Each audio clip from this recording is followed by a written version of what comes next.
അംശല്ല വരേണ്ടത്. ദുബായി തന്നെ വന്ന് എന്നോട് ഇപ്പൊ ലീവിനെ പറ്റി ഞാൻ ചോദിക്കണില്ല. ഗൾഫിൽ ഇപ്പൊ ലീവിനെ പറ്റി ചോദിക്കണ അത്ര പറ്റൂല ആർക്കും. അങ്ങനെ ഒന്നും അതെല്ലാം 2 ദിവസം ലീവ് ഉണ്ട്. അല്ല ഇപ്പൊ ആ പഴയ കമ്പനി തന്നെ അല്ലേ? പണിയൊന്നും മാറിയിട്ടില്ല. അല്ല അവിടെ ചൂടൊക്കെ നല്ല കൂടുതലാന്ന് പറഞ്ഞേക്കണേ പേപ്പറിൽ നല്ല ചൂടാനുണ്ട്. അല്ല അതാരാള് ഞാൻ വന്നു മുതൽ കാണാൻ തുടങ്ങിയിരിക്കണം മൂപ്പിലെ ഈ ഓട്ടുമെന്ന് അവിടുന്നൊക്കെ ഓരോരോ കച്ചറ വർക്കിയിട്ടും അങ്ങനെ ഇങ്ങനെയൊക്കെ ആരാള്? അല്ല അതെനിക്ക് മനസ്സിലായിട്ടില്ല. അത് നമ്മളെ അസീസിന്റെ ഒപ്പീനിയൻ. ഏതിന്റെ നമ്മളെ പാലക്കാണ്ടിലെ അസീസിന്റെ? അതന്നെ. അയാൾക്ക് എന്ത് സ്ഥലത്ത് വലിയ പ്രശ്നം ഉണ്ടാവും മനസ്സിലാക്കണ? അല്ല ഇതൊന്നും അറിഞ്ഞിട്ടില്ലേ? അത് മാനസികമൊന്നുമല്ല. മൂപ്പരെ വീടും പറമ്പും ബാങ്കുകാർ ജപ്തി ചെയ്ത് അയാളിപ്പോ പെരുവയിലായി. അല്ല അതിപ്പോ എന്ത് സംഭവം? അതെ, അസീസിനെ പഠിപ്പിച്ച് ഡോക്ടറാക്കാൻ വേണ്ടിട്ട് വീടും പറമ്പും ബാങ്ക് കൊണ്ടുവച്ചാണ്ട് ലോൺ എടുത്തിരുന്നു. അസീസ് പഠിച്ചാണ്ട് ഓൻ വലിയ പെരിയും പറമ്പൊക്കെ വാങ്ങി ചെയ്ത് ഓ ലോണൊക്കെ തിരിച്ചടച്ചതുമില്ല. ആ സാധു പെരുവയിലായും ചെയ്ത്. അല്ല മമ്മ അപ്പൊ അവന്റെ ഏട്ട അബ്ബാസ് നോക്കൂലേ? അബ്ബാസ് പെരും പറമ്പ് എടുത്തുകൊണ്ട് ഓൻ വേറെ പോയും ചെയ്ത്. അസീസിനല്ല ലോൺ എടുത്ത് കൊടുത്തിരിക്കുന്നവരാണ് ഓൻ കയ്യും വിലർത്തിക്കാണ്ട് ഓൻ പോയും ചെയ്ത്. ആ സാധു അങ്ങനെ തെണ്ടി അങ്ങനെ ജീവിക്കുന്നു. അപ്പൊ അയാളെ പെണ്ണുങ്ങളോ?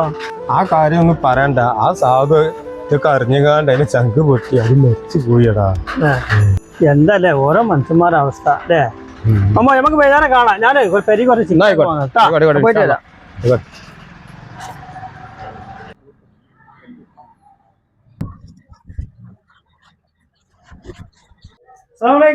വാലേക്കും സ്ലാം. എനിക്ക് പിന്നെ അറിയോ ഹംസ അന്നെ അറിയാതെ നമ്മളൊക്കെ ഒരുമിച്ച് 10ാം ക്ലാസ് വരെ പഠിച്ചതല്ലേ?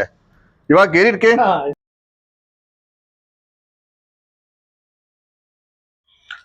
അല്ല ഹംസ ഇജിപ്പോഴും ഗൾഫ് തന്നെ അല്ലേ? ഞാൻ ഗൾഫിലാണിപ്പോ. എന്നിപ്പോ വന്നോ? ഞാൻ വന്നിട്ട് അതിശായി. അല്ല സീസേ, ഞാൻ ഇപ്പൊ ഓർക്കേണ്ടതല്ല. സ്കൂളിൽ പഠിച്ച കാലത്ത് അത്യാവശ്യം മാർക്കും പഠിപ്പൊക്കെ ഉള്ള ഞാൻ ഇപ്പൊ അവിടെ ഗൾഫ് പോയിക്കാണ്ട് സെയിൽസ്മാനായിട്ട് കഷ്ടപ്പെടുന്നത്. ആവറേജ് മാർക്കുള്ള ഇതിപ്പോ ഇവിടെ വലിയ ഡോക്ടർ. അതാണ് പറഞ്ഞത്, പഠിപ്പിലൊന്നും വലിയ കാര്യമില്ല. എന്റെ വാപ്പ പെരും പറമ്പൊക്കെ ബാങ്കിൽ പണം പറ്റിക്കാണ്ട് എന്നെ പഠിപ്പിച്ചോണ്ട് ഇഞ്ചി ഡോക്ടറായി. എന്റെ വാപ്പ ഞാൻ 18 വയസ്സായപ്പോ വാക്കോട്ട് വിട്ടത് എന്റെ ഗൾഫിൽ പറഞ്ഞേച്ചേക്കുന്നത്. അല്ല എന്റെ വാപ്പോ മൂപ്പരിപ്പോ പെരയിലുണ്ട്. പേരക്കുട്ടികളും കളിപ്പിച്ച് അവിടെ ഇരിക്കുന്നുണ്ട്. എപ്പോഴെങ്കിലൊക്കെ ഒന്ന് അങ്ങാടിക്ക് ഇറങ്ങും. പിന്നെ കല്യാണം വിഷയമൊക്കെ ഉണ്ടെങ്കിൽ കുടുംബത്തിൽ അതിനൊക്കെ പോകും. മൂപ്പർക്ക് ഇപ്പൊ ബേജാറൊന്നും ഇല്ലല്ലേ, നമ്മളെ അയച്ചോണ്ടേ നല്ല സന്തോഷമായിട്ട് ജീവിക്കുന്നുണ്ട്. അൽഹംദുലില്ലാ. അല്ല സീസേ, എന്റെ ഉപ്പാന്റെ പാടത്താ? അത് പിന്നെ ഏട്ടന്റെ വീട്ടിലുണ്ട്. ഞാൻ പിന്നെ വന്നതേ എനിക്ക് ഒരാളെ പരിചയപ്പെടുത്തി തരാനാണ്.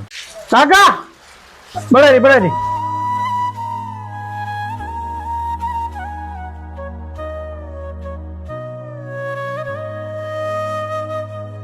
അല്ലോടോ അസീസേ, ഇതിപ്പോ എന്റെ വാപ്പല്ലേ? അസീസേ, കുറെ പൈസയും വലിയ ഡോക്ടറായിട്ടൊന്നും കാര്യമില്ല. ബാപ്പാനും ഉമ്മാനും നോക്കാൻ കഴിയണം. അന്നെ പഠിപ്പിക്കാൻ വേണ്ടിയിട്ട് വീടും പറമ്പും പണം വെച്ചിക്കാണ്ട് വയ്യാതാരായ മനുഷ്യനാണത്.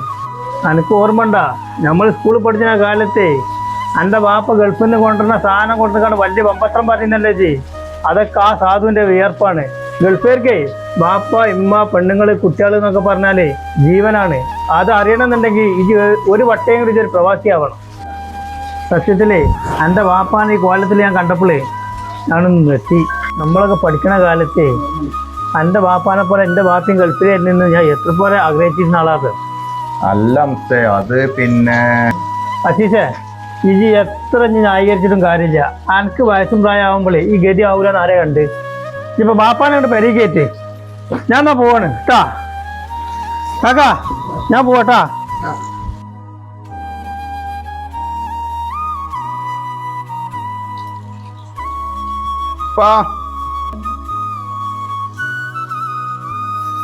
ഇങ്ങനെ കേറിക്കോളേ.